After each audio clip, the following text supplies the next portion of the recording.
This podcast is brought to you in part by Dragon Shield. Use code PLAYTOWIN5 at the affiliate link down below for 5% off to help support the show.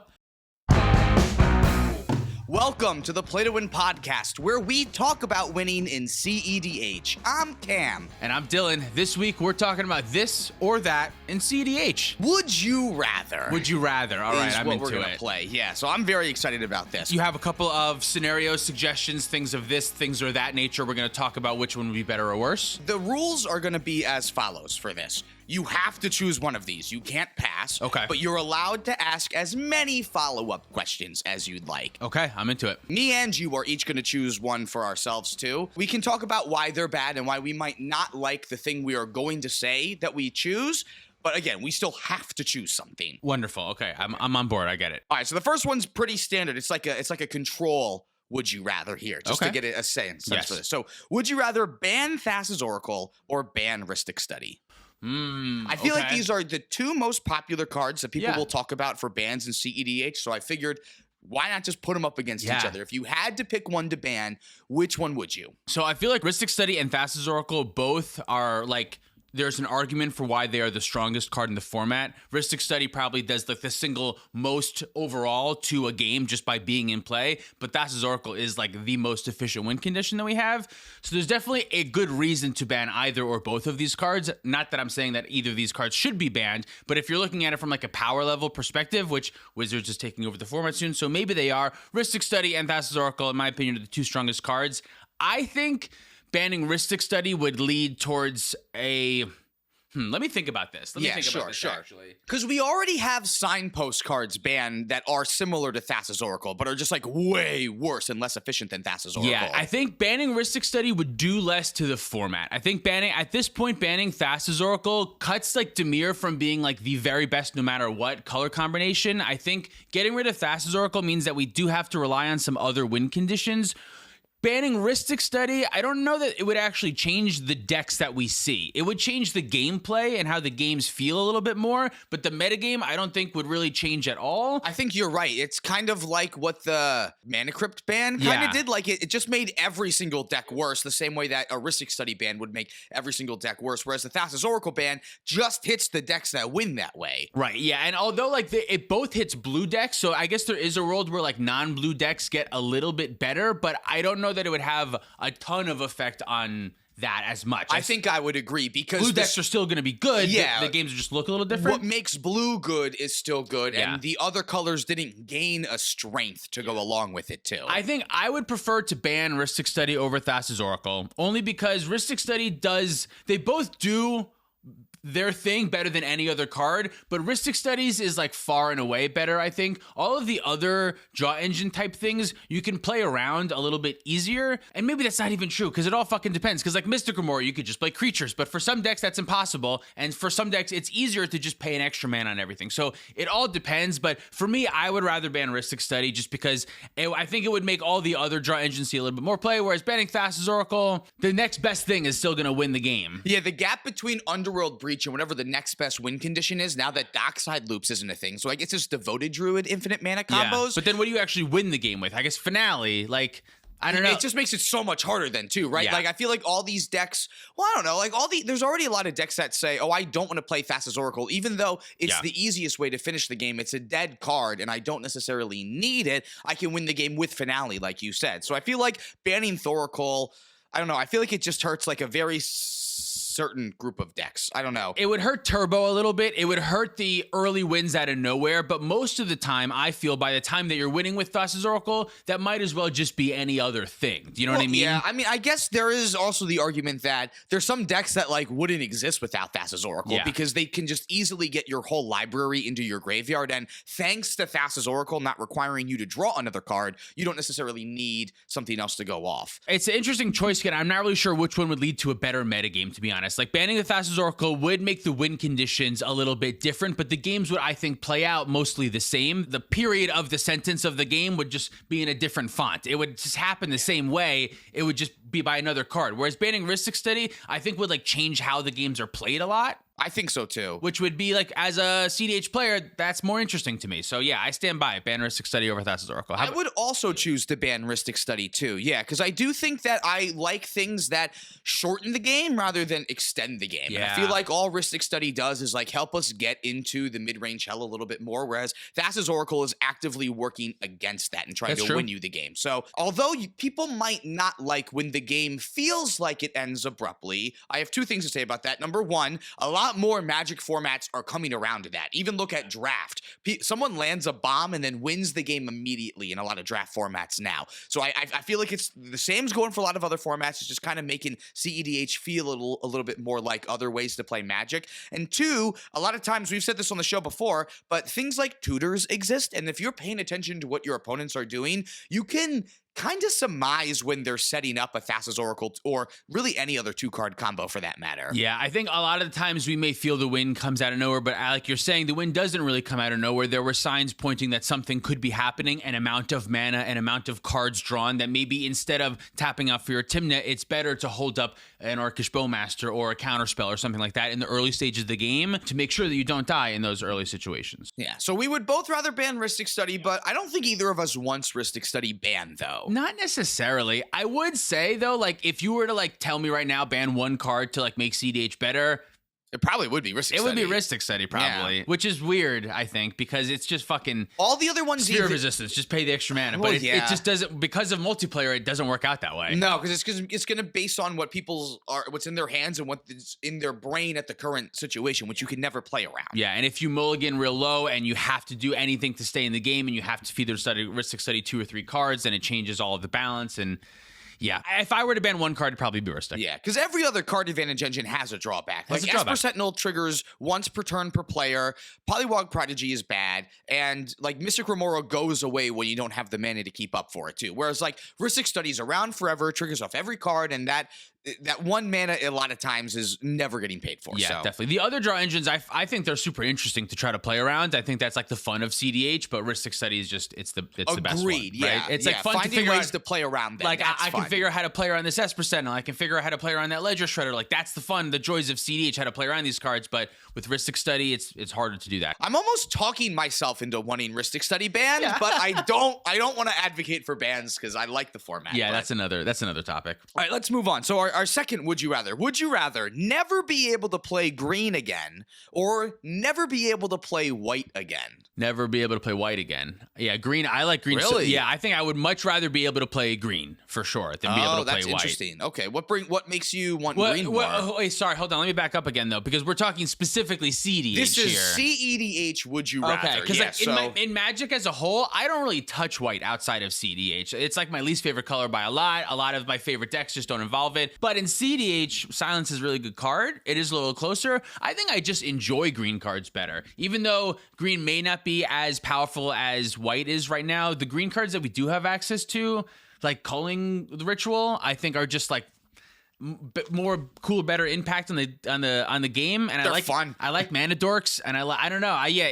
Instantly it is. I would rather be able to play green than white. I don't know that's because green is better than white. I'm not solid on that. I don't think that's true, but I just enjoy green cards better. I think that's totally fair. Yeah. From the cEDH perspective, I would have to choose. I would never be able to play green again. Yeah, just because I do want that power boost and the protection of things like Grand Abolisher. Like that's all from white, and like green has a little of it with Veil of Summer, but I feel like that just gives you a false sense of security for when that fails. Yeah, you're probably right. The white ones are certainly better. I think also, and I'm playing Tymna Thrasios so much, so I like green a lot recently. But Tymna Thrasios also has white, and the deck really wouldn't exist without the white. So if this was Magic as a whole, I would have to say I would never want to play white, because even though like white is naturally the color I lean to, like when I draft for some reason, like that's I feel like the effects on the white cards are always better than the effects on everything else, and I'm always wrong about that.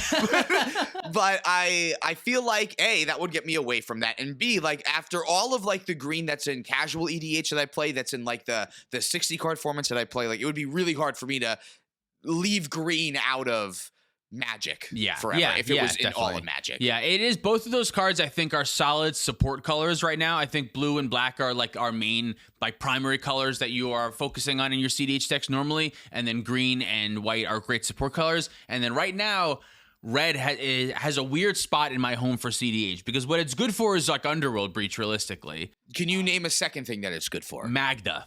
There's one mono color deck in cEDH and it's mono red for some reason. Yeah. And Magda's great. Magda's really good. It's a solid tier 1 deck, I would say. Yeah, but you have to fill your deck with 99 other cards that aren't Magda, though. Which is kind of strange. And like it's also like that's weird to say because Tim Necrom is still arguably the best deck, if not one of the best decks in the format, also playing red. So like what I'm saying is not exactly true. Red's good. It's good. It shows up. But the graph on the cards that see play, it's so shallow. Underworld Breach is extremely good. And then you know, everything else, like there's a couple other red cards, Red Elemental Blast, Deflecting Swat, whatever, but like it doesn't feel as deep to me still. Yeah, it's spikes is what it is. It's just these immediate spikes that come up with one card and then everything else is just flatlining. Yeah. So I read it kind of has a weird home of also being a support color, I would say. Red is not the main, it's not blue or black like your main color, but it can often be a support color.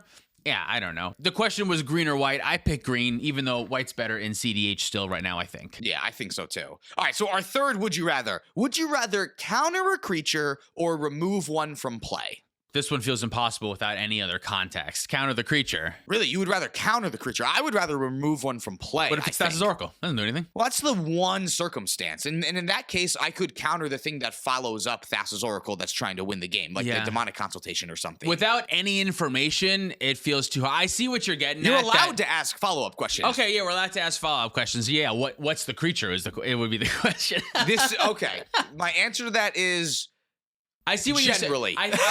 I think I understand a little bit better what you're saying, that because like in cEDH, it's better to see what the creature is and what it does and play around it rather than answer it directly and remove it when you need to. So if I were to, kind of like take a second look at the question, it's more often than not going to be better to not counter the creature, to either remove the creature or counter something else. I'm also in a spot right now in cEDH where I want creature counters even less than I previously did with Dockside not here, because the only thing that has an ETB now that I really care about is Thassa's Oracle. Like Orcish Bowmaster, I can play around and that's not the end of the world. But Thassa's Oracle is the only one that like is going to win the game when it happens. So with there only being one card, like if I'm okay now no longer building my deck to prevent it from being bad against Orcish Bowmaster, I don't want to build my deck to prevent it being super bad against Thassa's Oracle. Yeah, that's true. I think right now I would be more willing to have interaction that leans towards stopping draw engines rather than ones that stopping win conditions. Does that make sense? Like I want my counterspells to be very good at stopping other counterspells, aka protecting my win conditions, and I want my counterspells to also be good against stopping draw engines. So like this is obviously a good example, but Swan Song over Strict Serenade, because Swan Song can counter Rhystic Study and Strict Serenade can't. Not because of the creature thing, kind of who cares about that, but I want to lean towards things that like Dispel. Kind of off Dispel recently because all Dispel does is protect my thing. If the question was, would you rather destroy or counter a draw engine? Counter draw engine. Like I would much rather counter the Rhystic Study than try to destroy the Rhystic Study. Instead of trying to trigger the draw engine as you're trying to get rid of it. Exactly, yeah. So like when I'm looking at counterspells recently, I think I'm looking more for those type of things. And I'm definitely with you that like Strict Serenade is, to me right now, worse than it's ever been. Oh, yeah. If you're an artifact or a creature, you're allowed to resolve. The One Ring, but like, I don't know. I guess that one is card. Yeah, that is one card, but that's also a draw engine that like we're looking for things to be able to stop. So yeah, in that case, Strict Serenade can get that. But again, that's one card versus Rhystic Study, Mystic Remora, like a bunch of other things that Swan Song is able to hit. Yeah, like Swan Song. In addition to counter spells. Yeah, the creature part is kind of irrelevant, but comparing the artifact to enchantment, I'd rather be able to counter Rhystic Study, Mystic Remora, or Underworld Breach rather than the One Ring. Or Necropotence and Necrodominance, which are also seeing way more play now than ever too. Yeah, you're 100% right. So my revised final answer is, in more situations than not, in cEDH, I would rather remove the creature, or realistically, if the third option, ignore the creature is what I would like to do. I would like to figure out how to ignore the creature. If there's a Drannith Magistrate out, I'm going to figure out how to win without my commanders, not figure out how to get rid of the Drannith Magistrate. That's going to be my solution. So I don't want to counter it, I don't want to destroy it, I want to ignore it. But if I had to choose, more often than not, I'd rather save my counter spells for my own protection or stopping a draw engine and let most of the creatures resolve. Fully agree. Yeah, fully agree. All right, so our next one. Would you rather play cEDH in a casual pod or play casual in a cEDH pod? Oh, neither, but I guess I would Would you rather? I guess I would rather play casual in a cEDH pod, because playing cEDH in a casual pod wouldn't really prove anything, and if I lost, it'd be even more embarrassing. You know what I mean? So, Yeah. like, if I win, I gain nothing. If I lose, it sucks even worse. Honestly, if you win, you feel more like a dick. Yeah, it feels even worse. Exactly. Yeah. But if I win with a casual deck and a cEDH pod, we've been talking about that recently, how that might be more possible now than ever. But that I would much rather do that. I think I would much rather do that too. Yeah. You'd rather play a casual deck in a cEDH pod? A casual deck in a cEDH pod by far. Yeah. I think there are some of them that could. I wonder if my Edgar Markov, that's like actual mono vampires deck, if that, not mono, but a lot of vampires, like I wonder if that deck could do something at a cEDH pod. Most cEDH pods run one, maybe a Toxic Deluge, maybe, and probably not. You know what I mean? Like, I don't know if they can handle a whole swarm of creatures by turn 3 or 4. Yeah, I mean, the slower that we get in the format, the more that the format becomes like we were talking about last week, where you're disincentivized to play good strategies with a bad commander instead of just like playing your bad commander is a bad way to say it, but I should say a less popular commander. Yeah. Instead of playing that less popular commander to its strengths and its full out. So like we were talking the other day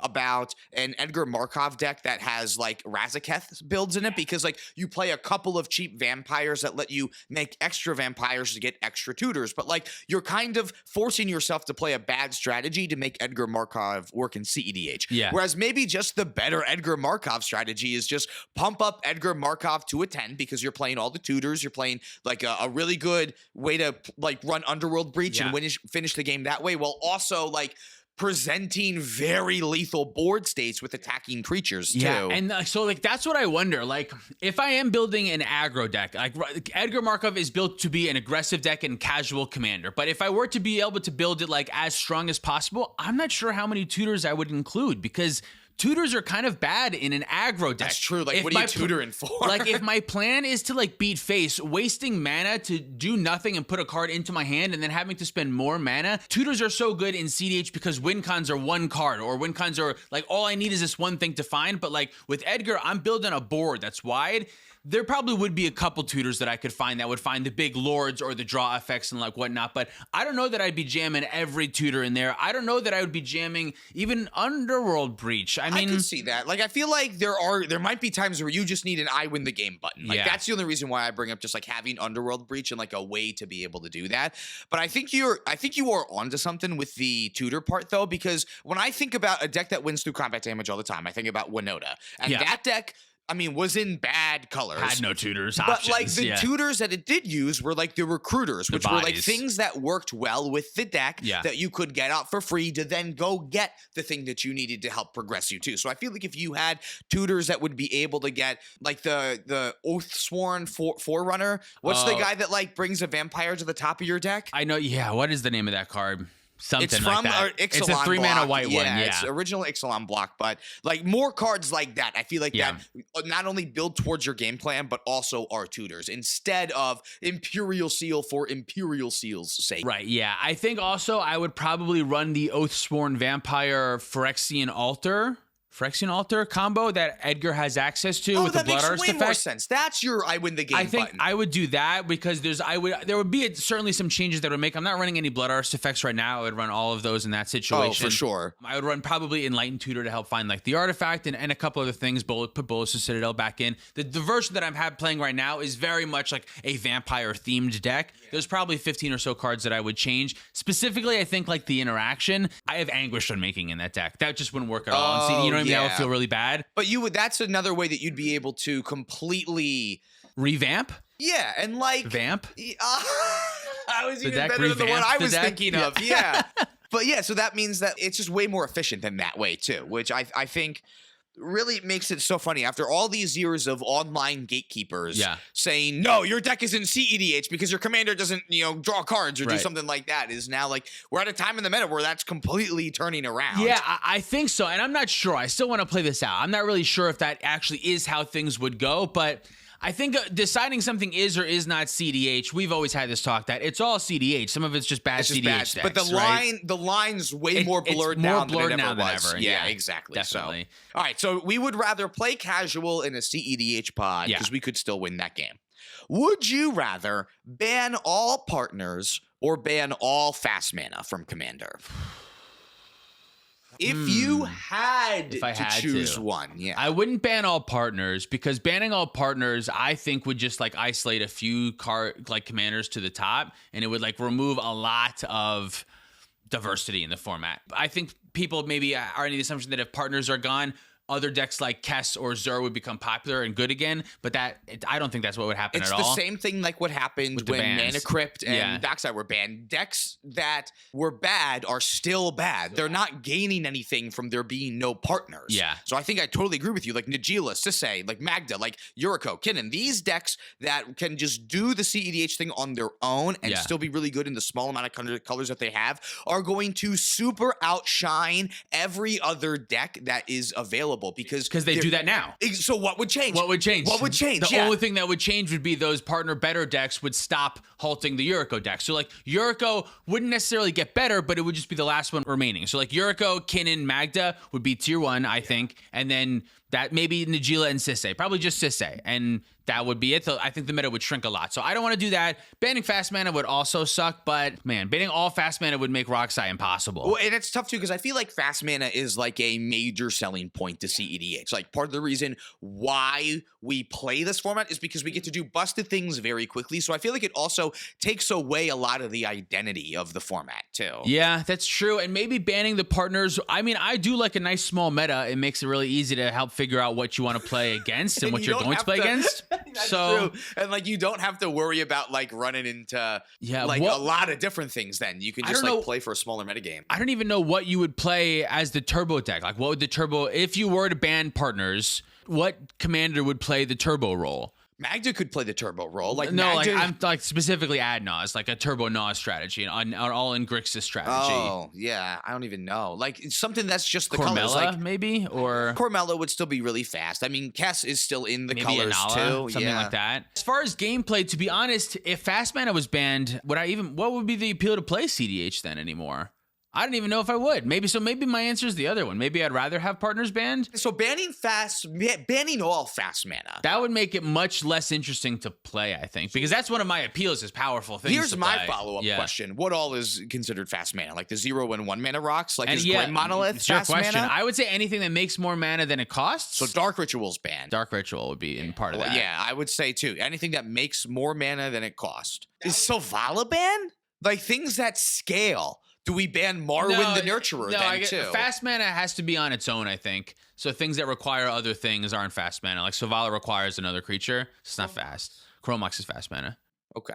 Even though it does require something else. Like Chromox on its own does nothing. That's what Oh, I I see mean. what you're saying. I see what you're saying. Yeah, but it doesn't require a mana investment. It's still more The, mana. the thing that you need yeah, isn't a mana investment. That's a good point. Yeah. The it's also a Selvala thing mana that you need is a investment, mana yeah. investment. Yeah, for the sake of cEDH still being around, I feel like I would have to ban all partners, even though it would like suck though. It would be lame without the partners. Because I think. partners is my favorite Yeah. mechanic in Commander. Like being able to have 2 extra cards in my hand is a huge selling point Yeah. for playing partners, I think. So I think my final answer is I would rather ban partners when I come full circle, just because the fast mana is like one of the bigger selling points to me of the format. Otherwise, it's just casual. we're just playing like high power casual is literally what it is. I mean, like, I guess it would be eventually would be redefined, but that would be lame. So yeah, I'll say I would rather ban partners. So fast mana is the only thing separating cEDH from casual Not the EDH. only thing, but like the most notable thing, I think. Like most obvious thing the most for me, at obvious least. thing, Yeah. yeah. Followed by other things like efficient tutors and stuff like that. free interaction, efficient tutors, and efficient win cons.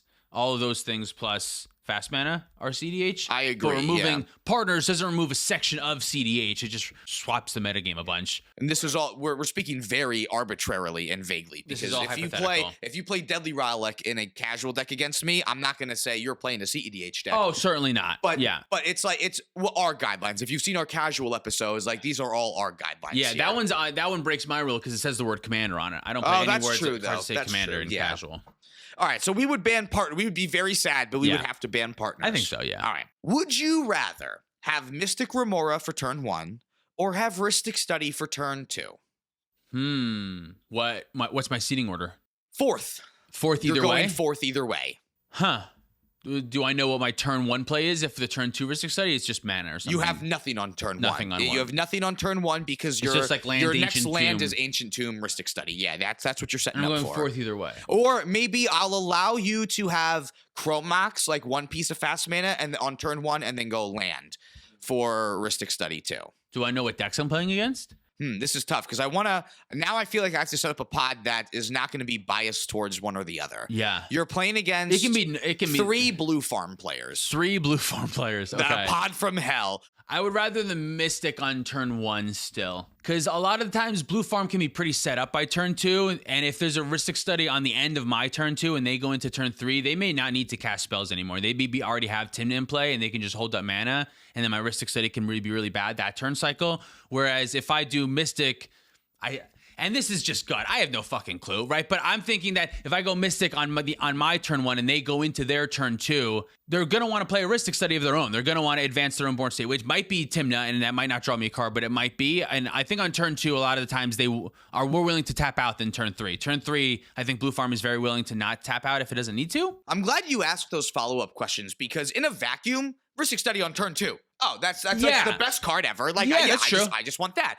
But like when I know the pod and I know that I'm going last, Rhystic Study on turn 2 going 4th means that your Rhystic Study is for everyone else's turn 3 while you're tapped out and they're hitting a major turning point. Right. And all the decks that think, oh, I can sneak in a win, don't think you have like free interaction because it's such a small percentage of a chance that you have free interaction. Also because Pactive Negation doesn't count. And going 4th, like at least you are ready to do something. Your turn 1. Yeah. Everyone else is going to at least have to consider you as a player. You'll be able to go into turn 2 with ideally another land and be able to interact on turn 2 moving forward in this specific scenario.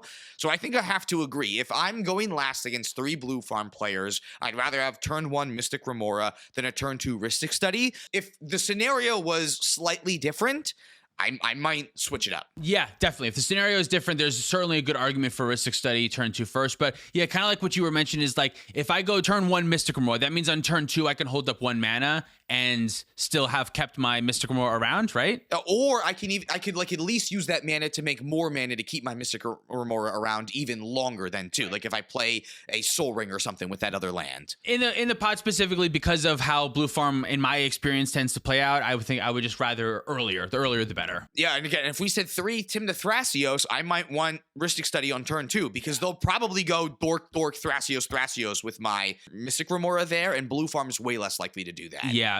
Timna Thras can outlast a Mystic Remora forever and like never really like need to pay for it, whereas Blue Farm eventually will need to pay for it to do stuff. Maybe I did end up setting up a scenario that was super biased towards Mystic Remora, but I think that's if you okay. said if it was 3 Timna Thrasios players, I think I would say turn 2 Rhystic Study I would rather, because I want this game might go till probably is going to go till turn 8. They're not doing anything for the first 3 turns except for also setting up 2. Right, yeah. So whereas the 3 Blue Farm players, the game is going to probably end by turn 5. So yeah, it changes. We have some pretty good deductive reasoning skills. Who knows? We have thoughts. I don't know if any of this is right. We don't, you know what I mean? I think they're all right. I think they're all right. Yeah. They sound good to us. All right, next one. Would you rather play Pauper EDH or play Dual Commander? 2 formats I don't think we've ever played. Never played Pauper EDH or Dual Commander. Probably Dual Commander. So Pauper EDH, you get to play an uncommon as your commander, and then the rest of the cards in your deck have to be commons. Which doesn't make any sense to me. That's not as fun for me. I don't like Pauper in general. So yeah, it just doesn't make sense. I thought Pauper was all commons. Why are you calling it Pauper? Call it something else. I guess that's true. Right? I don't know. Prince cEDH is what that is then. I've never been a huge fan of Pauper formats. I like the rares and the mythics. I think they're the cool cards. So cutting out the cool cards feels lame to me. It's like Star Wars without the lightsabers. But I mean, I would be willing to try it, I guess, but I have no real interest in brewing any there. Dual Commander I would have more interest in, but that's another one that I feel like is closer to like Legacy and Vintage that I would think I'd prefer to play. And I want to use my Commander cards in my cEDH and Commander decks rather than in my Dual Commander deck. So I have to like proxy. What about you? Oh, dude, I'm looking at the ban list for Dual Commander, and already I'm confused and I hate it. There's restricted cards that are banned as Commander only, and then there's a bunch of individually banned cards. There's a ton of individually banned cards. This ban list is so big that it's like, oh my God, what am I supposed to do? Can you give me some examples of what's on it? Yeah, let's take a look. Food chain. Already out. Next question. This format sucks. Hopper EDH is my choice. Great. Okay. All right. All right. Next one. Would you rather WotC design cards for Commander or WotC design cards only for 1v1 formats? Only 1v1. Yeah, I don't think this is a hot take at all. Yeah, I like that Commander is the format that gets the cards that work in a way that they weren't intended to work. I like that it's the I don't want to say like the reject cards, but like I like when the cards aren't built for the format. I already don't like that every card now says each opponent instead of just target opponent, because I feel like that made so many cards unplayable in Commander anymore, and so many commanders completely outclass it. Like we'll never see them unless you're purposefully building towards like a little bit more jank. Yeah. I think my fear of WotC building for Commander is that power creep would just grow too quickly, too exponentially. And I think them brewing for other formats is what allows the format to stay in check for so long. Because when they brew for when they design for Commander, brew design, you know what I'm saying? Yeah. When they design for Commander, they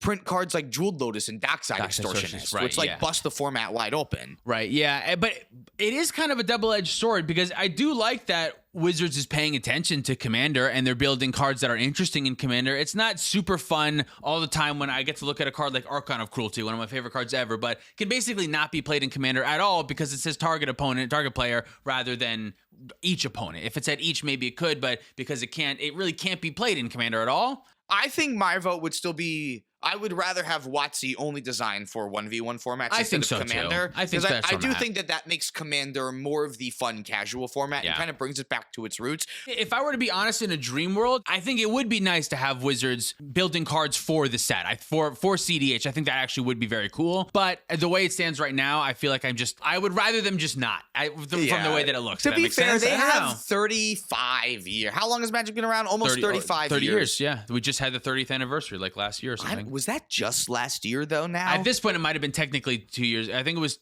23, right? Because it was 93 that Magic came out? I don't know. I think. 93. Yeah, you're right. Magic is 1 year older than me. So 32 it's turning this year. My non-jaded answer to your question is I would rather Wizards of the Coast build for Commander. Yes, I would rather them build cards for cEDH specifically. All right, would you rather implement a point system instead of a ban list for Commander, similar to like Canadian Highlander, or would you rather implement banned as Commander for the Commander ban list?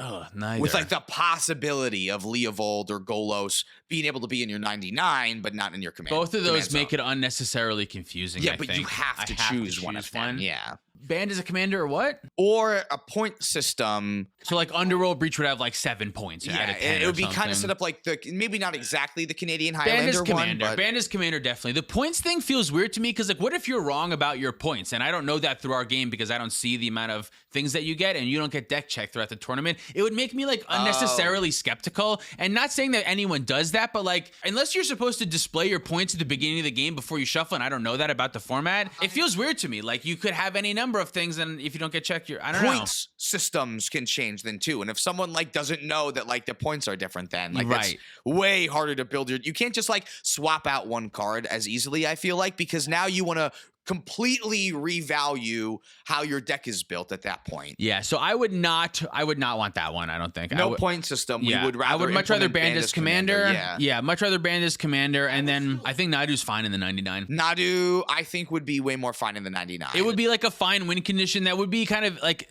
exhausting to go through, but people would be able to scoop at the same time they would scoop to get Rod combos or Underworld Breach combos. Sakashima, really, yeah, too. Like it would just be part of the win con. You would get it out when you're ready to win the game, and it combos with things that are not just in blue green that would be like easy to set up as like a 2-card win con basically. Yeah, all right, I would be on board with Nadu as just banned as commander if this was the case. Yeah, I don't think we should do that, but if in this scenario where we have to pick, I think that one would be like safe and fine probably. Yeah. I would rather do that than instead of a point system too. I think the point system just gets way too confusing then, and just anything that requires me to do math like before I build my deck, not interested. Not interested. Fair. All right. Would you rather, this is our last one for Last today. one, okay. Would you rather give the player going last a free Lotus Petal to kind of make up for the fact that they lose more often going forth? Or would you rather remove drawing a card if you're on the play from Commander? Again, in order to make up for the fact that if you're on the play, you win most in cEDH. Yes. What's better, an extra treasure or a less card? This is hard because one card is worth more than 1 mana, right? So removing the card would be a bigger disadvantage than gaining a treasure would be an advantage for Team 4. I would look at it as you would get to draw 2 cards though, because one of the cards I was thinking of this. The free Lotus Petal as like the coin in Hearthstone. My brother texted me yesterday. Hearthstone's 10 years old now. Oh, wow. That's fucking wild. Yeah. Oh, wow. It feels older for some reason. The way that game works is if you're on the draw, you get what's called the coin, and the coin is a Lotus Petal. You have to cast it. There were times like you could take advantage of the fact that your opponents had to cast an additional spell on the turn that they used it. But in this situation, how does that work? But they could bank it. Like you don't have to use it on turn 1. You could save it for later down the line. So let me clarify this question. For turn 4, you're casting a Lotus Petal. That's how it would work. You would get to cast a Lotus Petal. You would have an additional Lotus Petal in your hand that's known to the table. I don't like that. No, that's worse. If it was you started the game with a treasure, with a treasure token in play, yeah. I guess it can like feed Mystic Remora, which I guess is something Mystic that Hearthstone that would be really that would not be a change. I don't think if you had to cast it, that would you would get a bonus because you get to cast it, but you might have to pay in things. Like it being interactable in play is what makes me not want it to just start in play. I think I would rather the first player not draw a card because that is crazy broken. The fact that you're going first and you also get to draw a card, I think that's a huge advantage. So that would be my change. If I had to change one of these things, that and also having an extra Lotus Petal in your hand just feels confusing to me. And the fact that you have to cast something that you don't actually isn't in the game and it turns on other Mystic Remoras and I don't know, whatever, that feels like not a clean fix to it. And since you are gaining the boost of a treasure, but there's also downsides that comes with it, to me, that doesn't feel like it'll actually change anything. So I would rather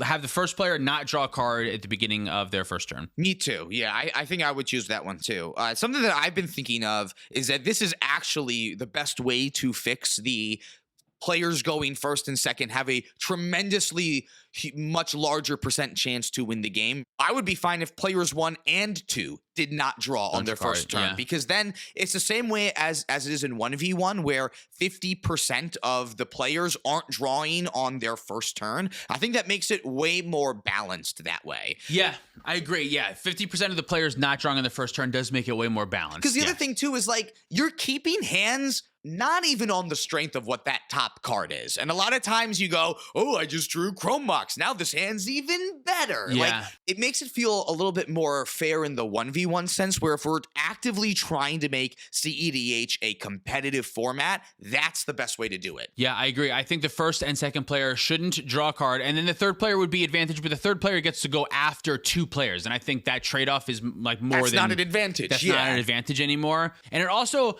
honestly, would speed up the game a little bit because that first card of new information slows the game down right away. So much. How many times have you played against someone that goes, oh, I'm sorry, my draw changed everything, yeah, and now so I have to rethink? If we cut that out a little bit in the early stages of the game, I think that would be an overall net positive for cEDH. I think so too. I will actively start campaigning for this. Let's make sure that the first 2 players can't draw. Let's make this a real competitive format. That would be cool. I think that would certainly make it a lot better. I think it's worth trying out. Yeah. I think it's worth trying out. Cool.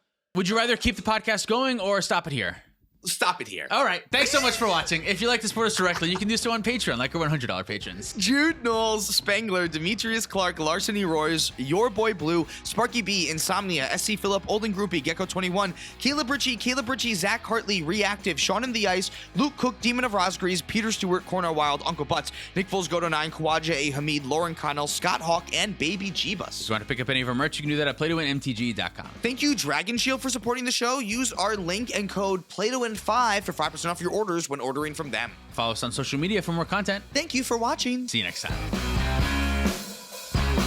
Sarcastic, Roy Turner, Mystic Muffin Man, Zachary Coulson, Jabaha, Mace the Ace, Dalton Poteet, Justin Man Solo, Jacob Depp, Jan Wildfang, Thomas Bueno, and David Nelson.